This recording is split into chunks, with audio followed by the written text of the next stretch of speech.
Is your soul ready for the truth? Welcome to Chatcast, the award-winning spiritual podcast that takes on all the hard topics. Raw, unfiltered, and authentic. No spiritual or relationship issue is off limits.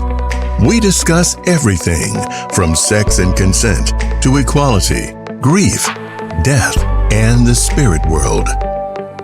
Life evolves around relationships. So if you're ready to get right with yourself so you can be right with others, then stay right here because Chatcast is for you. Now, here's your host, spiritual empath, shaman, and multiple award-winning best-selling author, Tracy Dunblazer.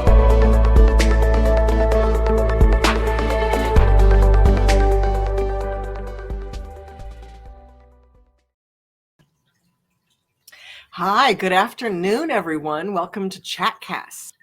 Chatcast is the spiritual podcast where we take on all the hard topics. And I'm Tracy Dunblazer. I'm a spiritual empath and shaman.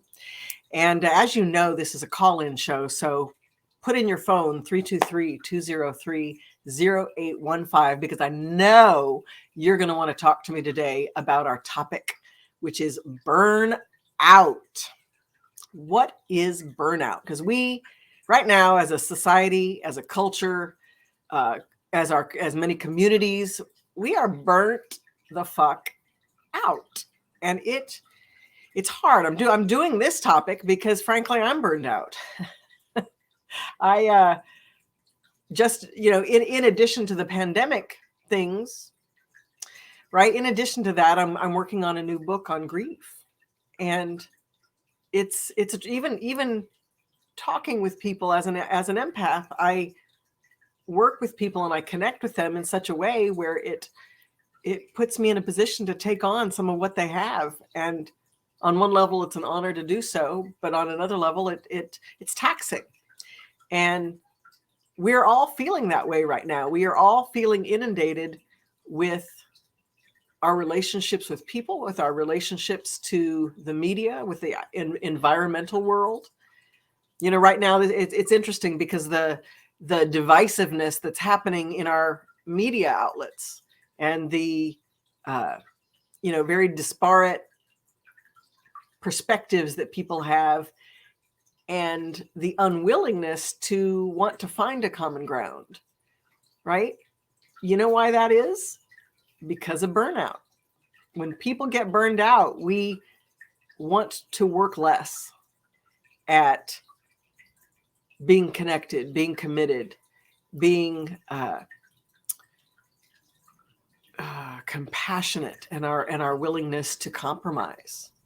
So I want to read you a little thing from my book, Conquer Your Karmic Relationships. I can't even remember my own title. Conquer Your Karmic Relationships, Heal Spiritual Trauma to Open Your Heart and Restore Your Soul. And it's a section, it comes from Part 2, Affinity, which is all about relationships. And one of the things that it talks about is connecting with power and presence. It is possible to feel power, to feel in power and empowered by all our relationships.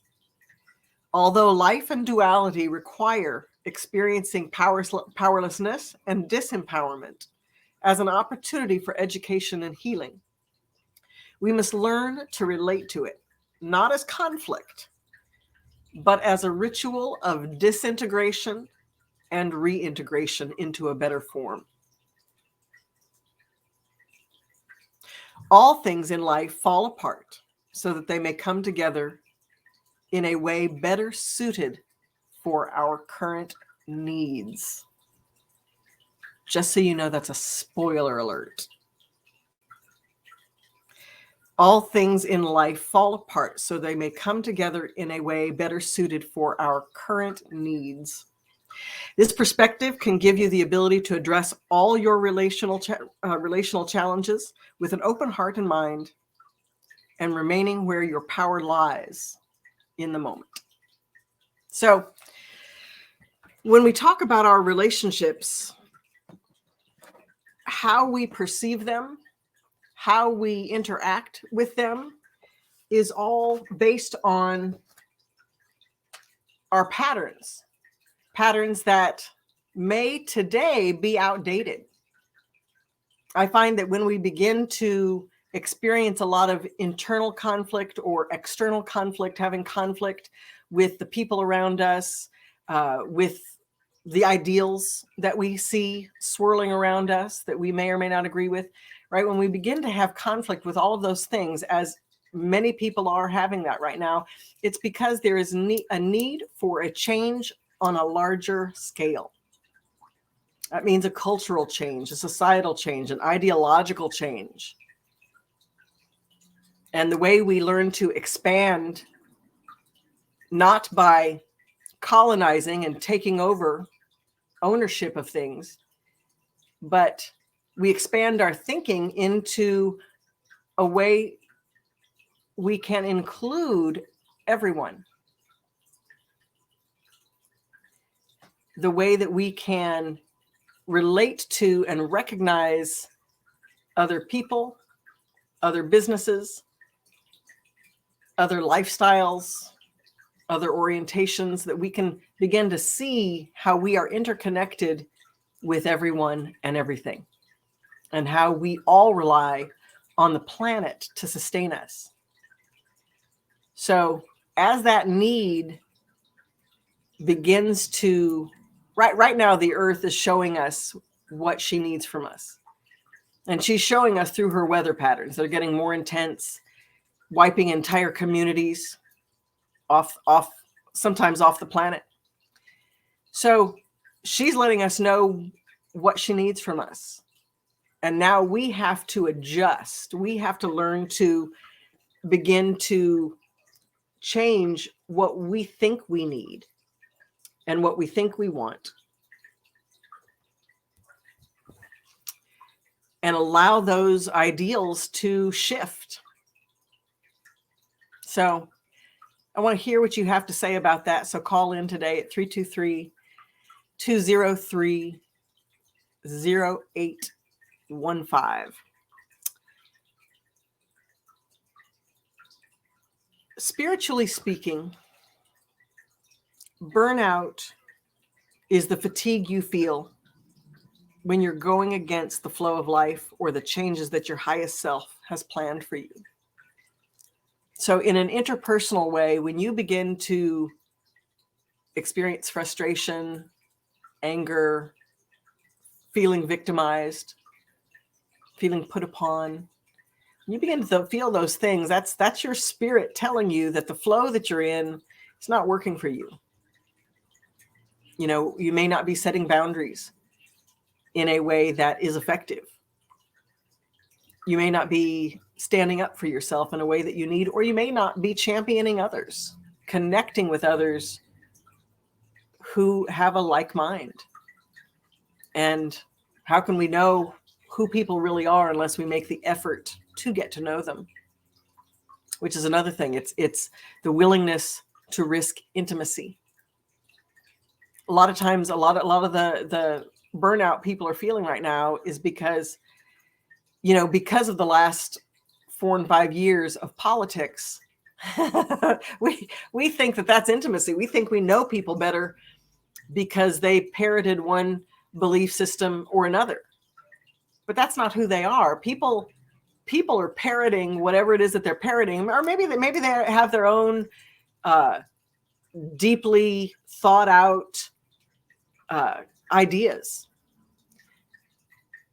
But rarely did we see the opportunity to truly understand how each individual got to the belief that they have. Because underneath, when people begin to be selfish and self-focused, myopic in their thinking, tyrannical or angry in their thinking or in their approach, it's because there's something that they need that they're not getting. There's something that's happened in their life that is unresolved and ungrieved. So when we don't make the effort to be intimate with one another, which means really be honest about the information that comes up, to talk about the facts that are truthful about ourselves. Sometimes we're not even honest with ourselves about ourselves. How about that?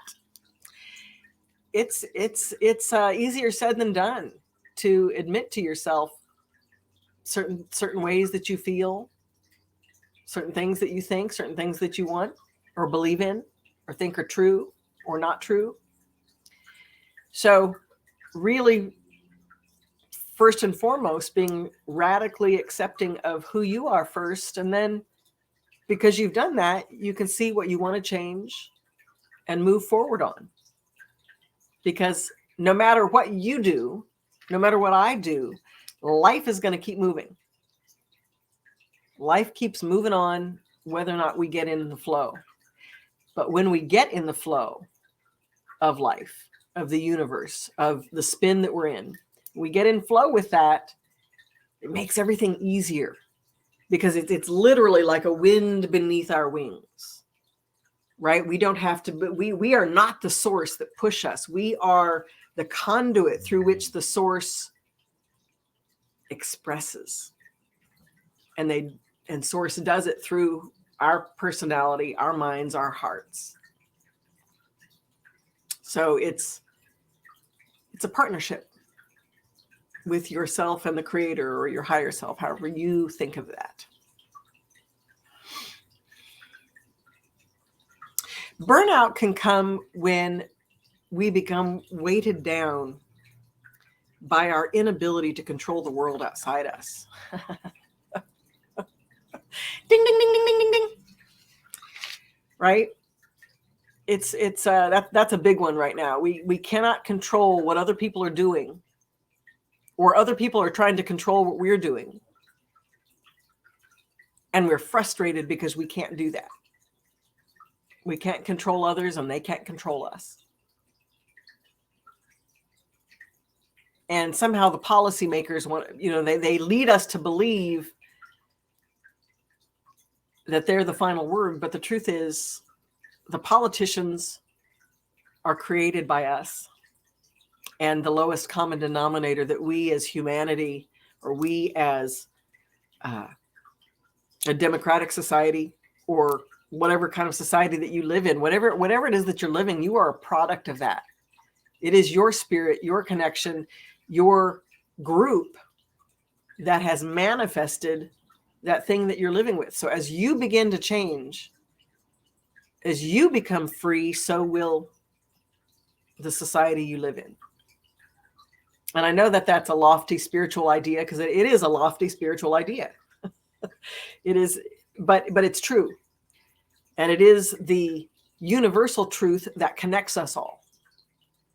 The more we free ourselves of our beliefs about what we can do and how we can do it, of what we need and how we can get what we need, right? When we can change those beliefs and free ourselves, maybe even from the opinions of others, when we can free ourselves from those things, we get in another resolution, another cycle of flow from the universe that helps you to transcend some of those, some of the other problems or issues that you may have had.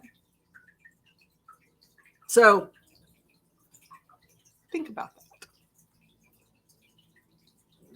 The final thing that I want to talk about burnout before we go to our break is burnout happens when we pay attention to the needs of others more than we do our own.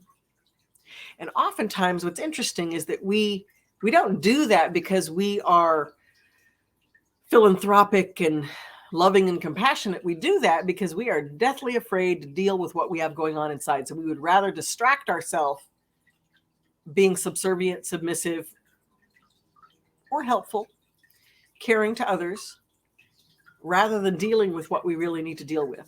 The truth is, we must learn to take care of ourselves first, not take care of ourselves only. I'm not talking about being selfish and saying, I'm the only thing that matters, or me and my family, we are the only ones that matter. Because that's just not true. When you have that belief, when you pull it back to that degree, you isolate yourself from the energy and the help that can support you in ways that you can't know until you have it. Because sometimes when you don't have it, you don't know you don't have it. You just know you're suffering. You struggle. You're frustrated. You find it hard to move forward, but you don't know it's because you are cutting yourself off from the very natural flow that surrounds you.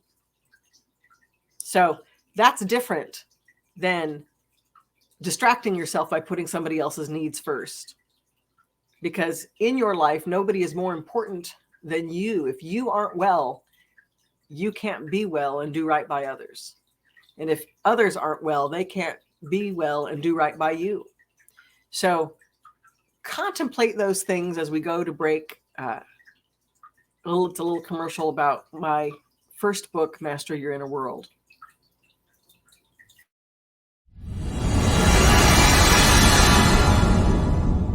Are you haunted? Demons know about you. You should know about them.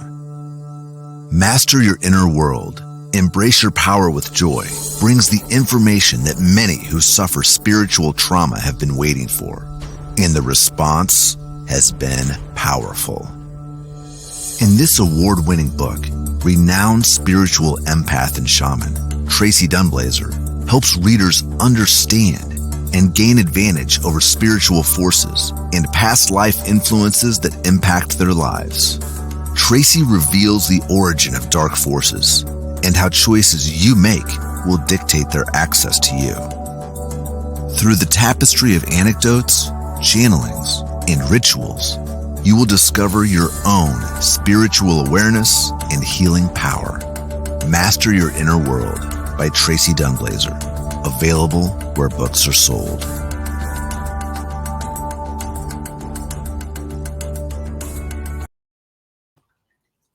Hi, welcome back to Chatcast. Today we're talking about burnout, and I just saw one of the comments on Facebook. Debbie says she wants to work less. And how do we do that? One of the ways that we do that is we have to change our thinking. When you're burnt out, you have less fucks to give. So you're on your last one. So when you're in that place, and we're going to talk about symptoms in a minute, but when we're in that place of not having extra, we have to work smarter, not harder. I know that that's such a colloquialism. But I love it because it's just so true. And it motivates me. It reminds me that that's possible. We can produce more, but do less. I was reading some research the other day that spoke about the most productive decades in a human life are between 60 and 80. 60 to 70 is the most productive decade. And it's interesting because when you're in your childbearing years, you're in your youth, you are going through your hormonal awakenings, right? You're learning how to be human. You're learning how to connect to your body. You're learning how to take care of your body. You're learning how to connect with others and how you connect with others, right? You're learning so many things that while, especially in our generations now of our 20 and 30-year-olds, we have some incredibly successful, productive people. But at the same time, it is in that age period, no matter how much you produce, when you are sidelined on a lot of levels. I mean, sidelined from productivity, sidelined from being peaceful, sidelined from making choices that distract your focus, right? It's a part of being human. It's what we do. But it's when we get so bogged down in the weight of what that is. And one of the things that's also happening is that especially in my generation and the generations that came after me, the kids that grew up in the 60s, the 70s, that was the beginning of people coming in to change the ancestral energy cycles and to really be the cycle breakers for families. The healers that came in and said, I'm not going to do it how we did it before because that is not true or it didn't work. So going back to the comment online was, I want to work less. Well, how can you do less and produce more? What is it you want to do? How can you make more money doing what you do or doing something else that's adjacent to what you do? What do you want? And what brings you that joy? Right? There are ways to get everything that we need. When we're talking about jobs, some people think about insurance. Some people think about consistent housing and ways that they can be taken care of. And there's a way to have all of those things and manage it yourself. And there's a way to work doing things that don't feel like work to you at all. So your first thought is to change your mind that you have to work really hard for very little pay. Once you say, you know what, I want to get paid a lot and do next to nothing, right? Start there. Of course, you're gonna work your way in to that thing that you love to do that doesn't feel like work. So of course you're going to be working, but it's going to be less strenuous, and you're going to be able to make more for it because you have already set your bar out. I want to do next to nothing and make a lot. Right now, people are getting hip to that kind of consciousness, and it's not about doing less. It's about it's about including a lifestyle. It's about including a quality of life. That's what I wanted to say, is that including a quality of life in how you live, in your value system, that you want to feel good about where you live and what you do and who you spend your time with. Right? There are people out there who are spending 40 to 60 hours a week with people that they would not choose otherwise. Isn't that interesting? Spending 60 hours a week with people you would not choose otherwise. And I'm not saying that there's not purpose in it, because of course there is. There's always purpose in where we end up and what we're doing. But that's something to think about. So thank you for your question, Debbie. So I wanted to talk about the symptoms. Symptoms of burnout. There are physical, mental, emotional, and spiritual symptoms of burnout. And some of the mental and emotional symptoms are irritability and anger, frustration, getting frustrated at everything, getting angry at everything, yelling at the television, getting mad at the news, or watching, unloading your feelings of rage on online. Right? All of those are things we do when we are feeling powerless, because we are trying to garner some sort of force to move with us. That's what you call on when you rage online about the world and how it needs to be different. So does that bring you the force that you want and need with you, that really actually supports you and makes you feel good about yourself and what you're doing to contribute to the world solution? So irritability, anger, frustration, weariness, apathy. Apathy is a big one. I just don't want to do it anymore. I don't want to. I don't want to. Right? When you stop having the energy to care, because caring takes energy. Loving people, while loving people is, I believe it's a spiritual truth. When we do it, it actually builds us up. It opens up a channel in us that allows spirit to move through us and support us.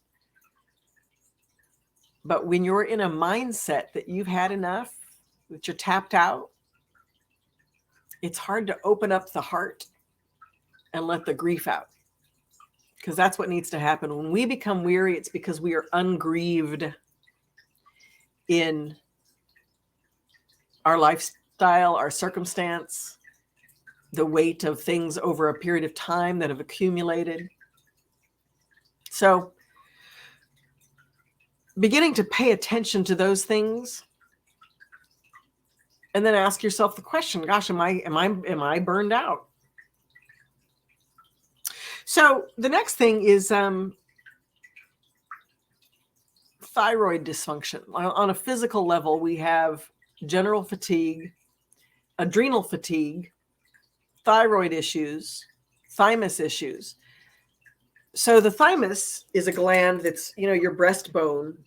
The xiphoid process is just below the breastbone, and the thymus gland is just in back of that. And the thymus gland, actually, between the thyroid and the thymus, they support your immune system. And when you're feeling tapped out, you will feel a strain of fatigue in your throat. Your glands will swollen. You can see them a little swollen today. That's why that is. Glands will swell. You'll feel just a weariness in the center of your body. You'll feel achy and fatigued. You'll feel foggy in your head. You will be irritable and bored, but lacking the desire to take any action on that. Sinus problems is another physical response to adrenal fatigue. All of those are immune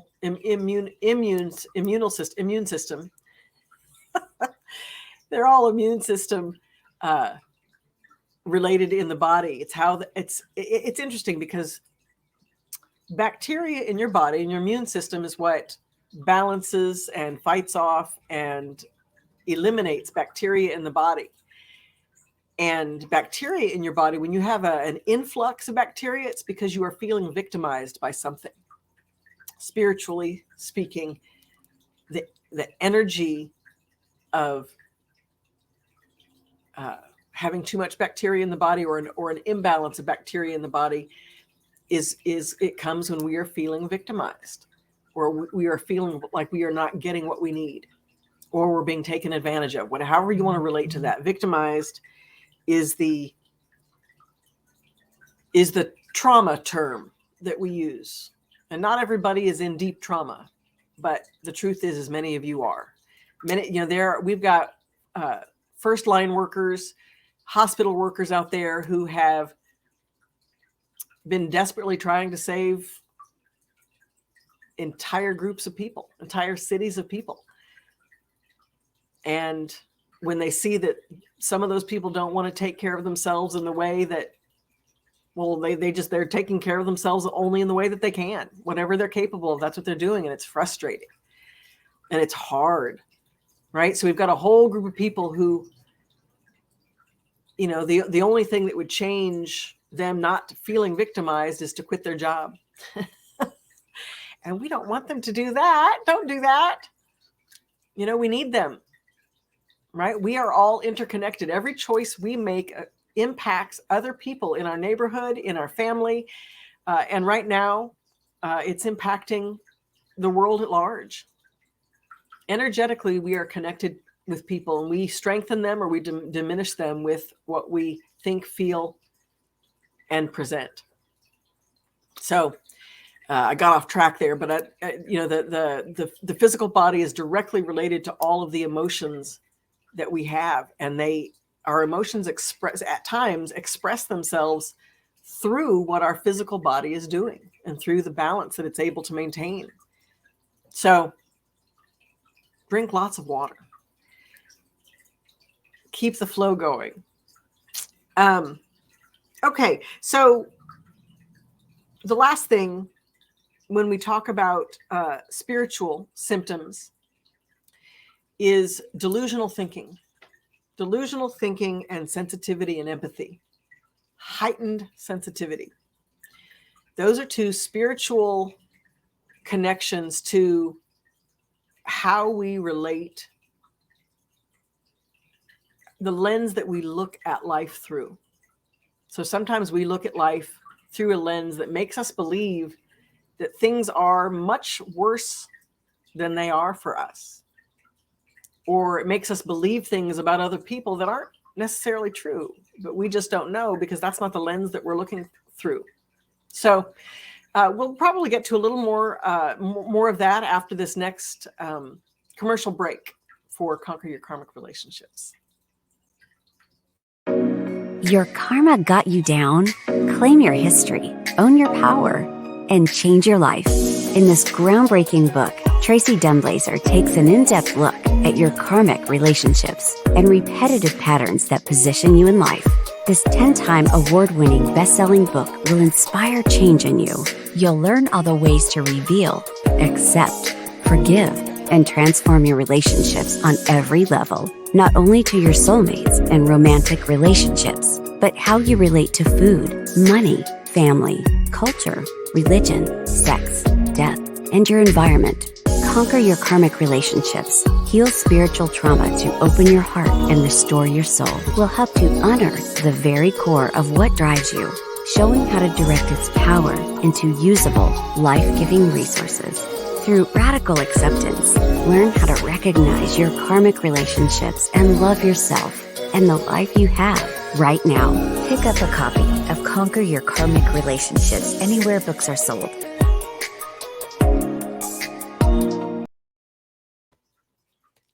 Hi, welcome back to Chatcast. I'm Tracy Dunblazer, and today we're talking about burnout. And we were just talking about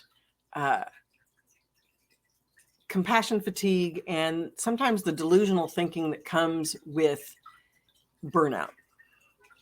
Meaning, sometimes when we feel we are ultra sensitive, all the energy is focused on us, we are feeling the weight of the world on our shoulders.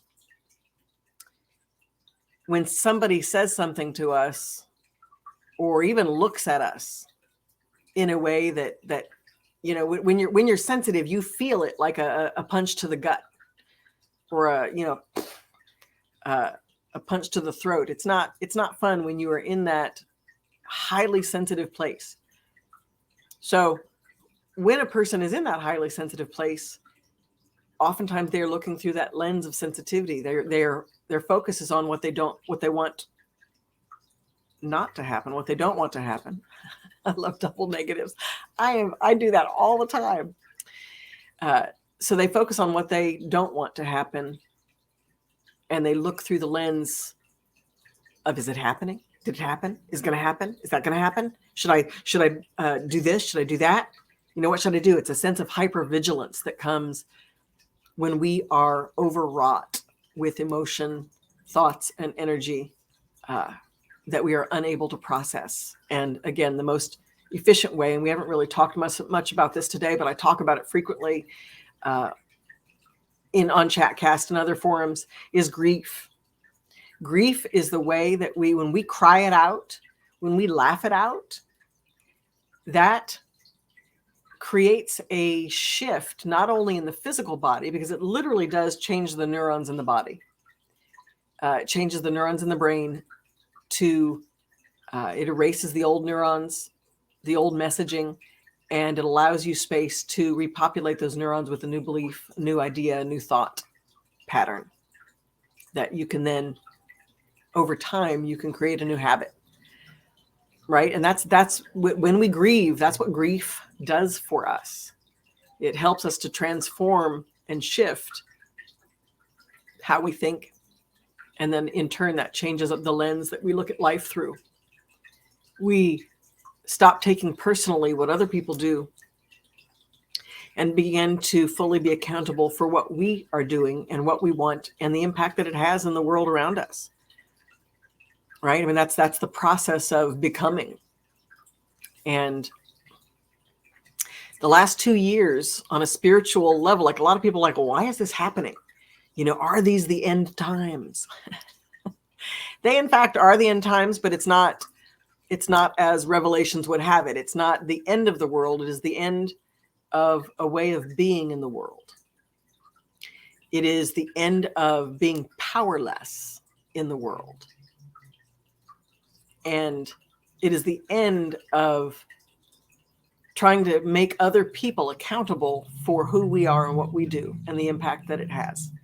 And that's why the last 2 years have been so difficult for so many, because the world came to a halt and we had to stop and look at where we are, what we're doing, how we're living, how we're thinking, how we're feeling, who we're with. More people broke up in the pandemic, I would imagine. I mean, I'm making up statistics here, but I mean, the statistics are really high of the partner abuse that took place over the last 2 years, and then couples that broke up or got divorced. And that's powerful. And part of that is because they finally had to deal with each other, and break that down even further. Each person has to finally deal with who they are, where they're at, what they're doing, why they're doing it. Right? There comes a time when you have to actually be honest with yourself about those things. And when you aren't honest with yourself, you're like, I can't continue that. I can't continue to live in this way. So, the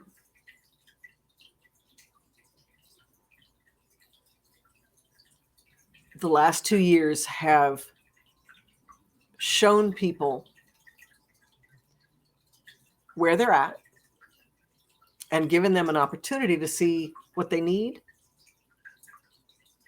And then when you are willing to see what you need, the next thing to come to you is how you can get it. So that's where I wanted to go next. I wanted to go back to conquer your karmic relationships. There's a little section I wrote, are you a friend or a healer?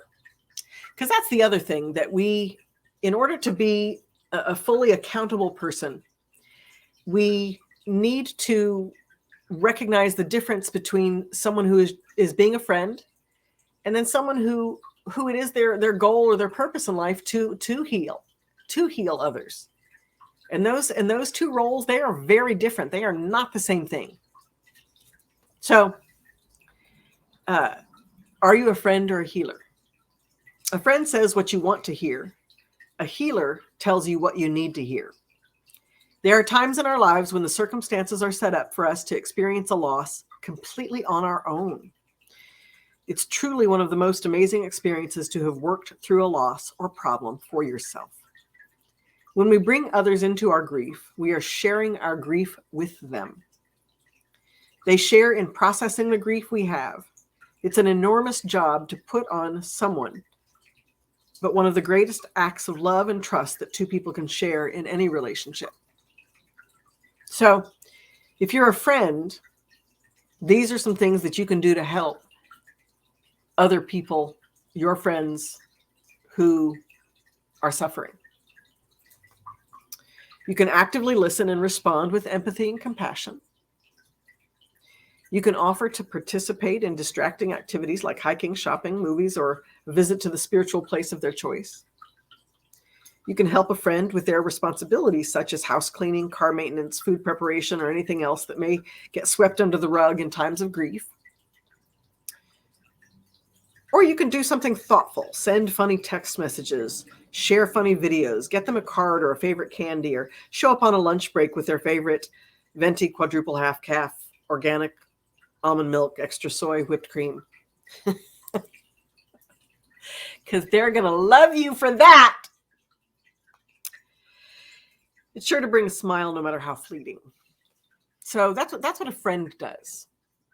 Those are helpful. Those are joyful. Those are things that help the person stay in the flow so that the universe can help them with their grief process and to gain the understanding and the insights that they need. It's not your job to give them the insights. It's your job to help them keep the flow going so that they can receive the insights themselves. So that's a big difference.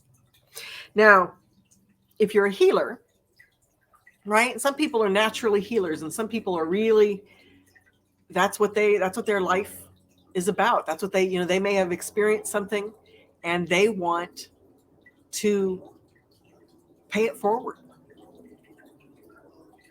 So if you're a healer, first of all, you need to gain the permission of the intended. receiver. You are not the healing. You are the facilitator. You are the opportunity. You are a conduit through which healing can take place with a witness. But you've got to have the permission of the person you're talking to, the person you're working with, whether you're their friend or you don't know them, or whatever the relationship is. You have to have their permission. It's not helpful when you just give people your opinion, especially if they're not prepared for your opinion and they don't want your opinion. Sometimes people just need to be heard. And as a healer, you can do that. But as a healer, if you're going to give your opinion, it's about making sure that they consciously know it's coming and give you the opportunity to say, you know what, now's not the time for me for that. Thank you. So listen, digest, reflect, and then give your opinion. If you've known them a long time, after perspective, offer your perspective on the part of their journey that you've witnessed. Isn't that an amazing thing, right? The friends that we have over time and space, sometimes it's really potent to say, I've known you for the last 20 years and you've always responded this way. How is this time different? What are you changing in that? Or how have you changed that now you want this other thing, right? Sometimes offering that insight of an objective perspective from having known them for a long period of time is invaluable. The next thing is to encourage them to treat themselves kindly and with respect. Times like these bring out the inner addict. Whatever you do, don't criticize. Under no circumstance is it helpful if your friend has a tendency to self-medicate with anything. Do your best to be present and offer options that don't include indulgence in substances of any sort. I don't know. Does that include coffee? Probably not.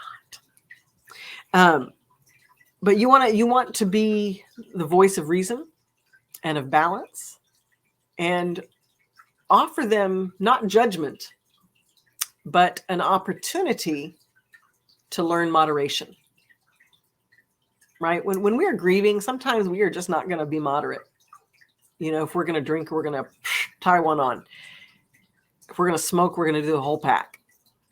Whatever it is that we're going to do, we're going to just indulge in it because we want to abuse ourselves.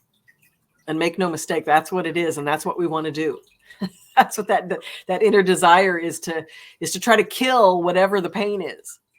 It never works, and it's better to know that that's what you're doing rather than to just be doing it blindly, because ultimately your body can't sustain that. So you're going to have to stop at some point, or it will stop you. So be willing to be that voice of moderation.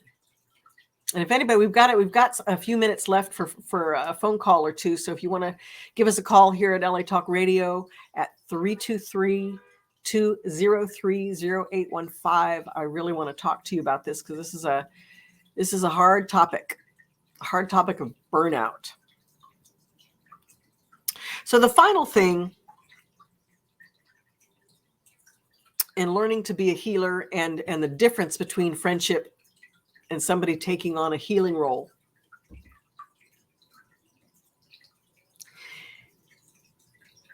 if you feel like your friend has a substance issue or they're indulging way too much, how do you address that? Because truthfully, as a friend, sometimes you're not going to address it.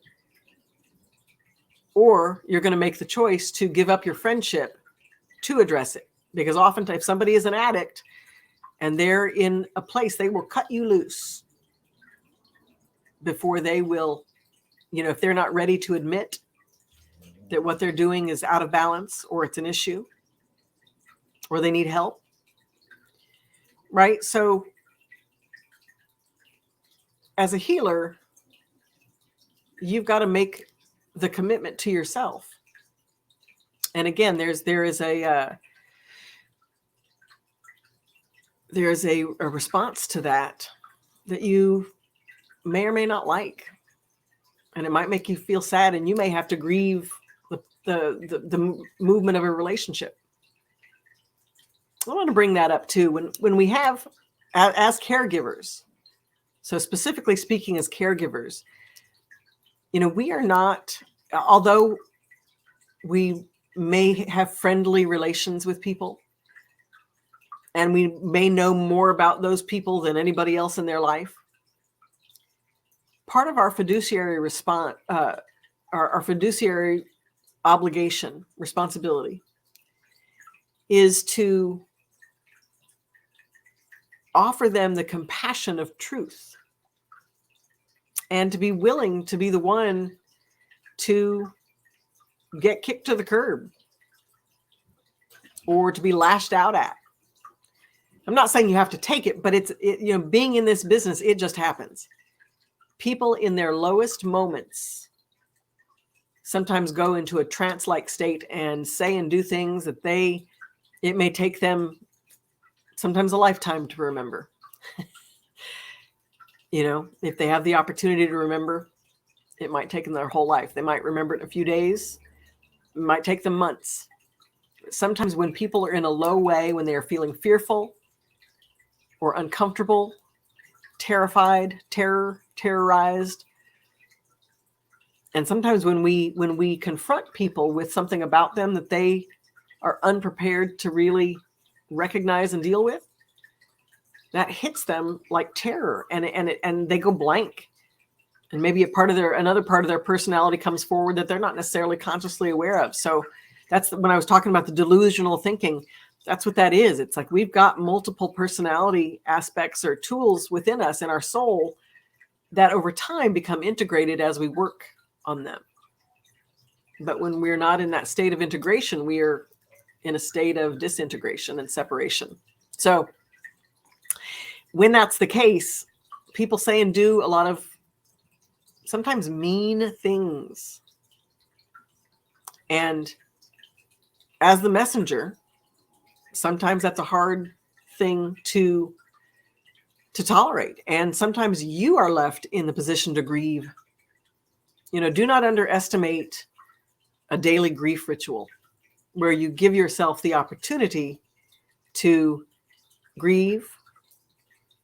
So that's how I'm going to wrap this up today. What do you do if you're burned out? Be honest with yourself. Make a list of what you need and whether or not you're getting it, and then how you can give it to yourself. Next, do a daily grief ritual. I like to create an altar that I put whatever I want to focus on. I put a glass of water, an offering, and a piece of paper and a candle with a piece of paper that has written on it what's on my heart. I get it out of myself. And then I start the altar. And often what happens is spirit will then lead me to the things that are going to create a space for me to cry or grieve or to laugh uproariously. But whatever it is, it allows me to really shift the energy and transform it as it moves through me. And finally, give yourself space and be patient. Having compassion on yourself and loving yourself enough to honor what you need and to set boundaries with people that you love them. You want to be there for them and do for them, but sometimes we just have to say no. Sometimes we have to say no to ourselves, to indulgences, and sometimes we have to say no to other people in indulging them in what they can learn to do for themselves. So that's been our show today on burnout. And I know that a lot of people are going through a lot of things out there, and I just sending a lot of good juju your way. You are loved.